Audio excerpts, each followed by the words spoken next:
যদি বিশ্বাস না হয় তাহলে আমার সাথে মহাজনের কাছে চলে। না না বাবা, দরকার নেই, তুমি টাকা দাও, আমি তোমাকে সদাই দিচ্ছি, তুমি এখানে দাঁড়াও।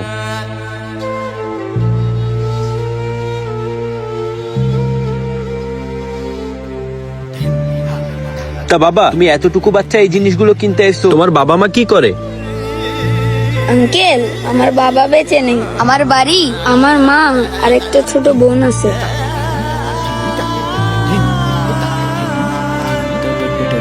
তোমার বাবা বেঁচে নাই? তা বাবা, তোমাদের সংসার কিভাবে চলে? তোমার মা কোনো কাজ টাজ করে নাকি? আঙ্কেল, আমার মা মানুষের বাড়িতে কাজ করে, কিন্তু 5-6 দিন ধরে খুব অসুস্থ। আর আমাদের বাসায় খাওয়ারও কিছু নেই, এজন্য আমি বাইরে কাজ করে খাবার জোগাড় করতে এসেছি। ঠিক আছে বাবা, এই নাও তোমার বাজার, আর এই নাও তোমার বাকি টাকা।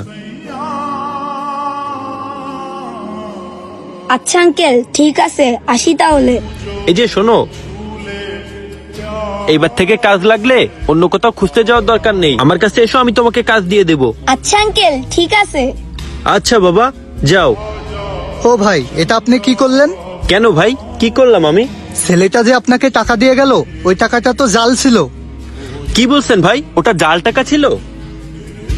আরে ভাই, আমি এইখান থেকে দাঁড়াই বুঝতে পারছি যে টাকাটা জাল ছিল, আর আপনি একজন ব্যবসায়ী হয়ে টাকাটা হাতে নিয়েও বুঝতে পারলেন না যে টাকাটা জাল ছিল। ওই বাচ্চাটা তো আপনারা ঠকাইয়ে গেল। না না ভাই, আমি জানি টাকাটা জাল ছিল, আর বাচ্চাটা আমাকে ঠকায়, বরং বাচ্চাটাকে ঠকিয়েছে ওর মহাজন। হ্যাঁ, আপনি জানতেন ওইটা জাল টাকা ছিল, তাহলে আপনি ওই বাচ্চাটারে ঘাট ধাক্কা দিয়ে বের করে দিলেন না কেন? শোনেন ভাই, আজকে যদি আমি ওকে এই জাল টাকার বদলে বাজার না দিয়ে বের করে দিতাম, তাহলে ওর মানুষের উপর থেকে বিশ্বাস উঠে যেত, মানবতাও হেরে যেত, আর এমনও হতে পারতো যে ওর কাজের প্রতি অনীহা তৈরি হতো এবং ও বিপথে চলে যেত। তাই এই অসহায় বাচ্চাটাকে যে ঠকিয়েছে, তাকেও বাজেভাবে ঠকতে হবে, কারণ উপরে একজন আছেন, কে কি কাজ করছেন সে সবকিছুই দেখে। ওই বাচ্চাটার সাথে যে অসৎ কাজ করেছে, তাকে আল্লাহ তাআলার কাছে জবাবদিহি ঠিকই করতে হবে।